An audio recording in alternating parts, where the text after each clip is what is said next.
Hi all, welcome back to the Kutacopter Technology Workshop. In this video we will show you how to pair your device, your Android device, to the Kutacopter T10 remote control unit. On your device, scroll down and press the Bluetooth icon, push scan if necessary, and then turn on your T10 remote.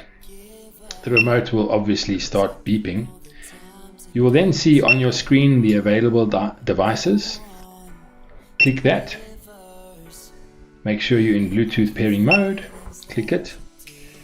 And then you will be required to enter a code, which is 1234. 1234. And click OK.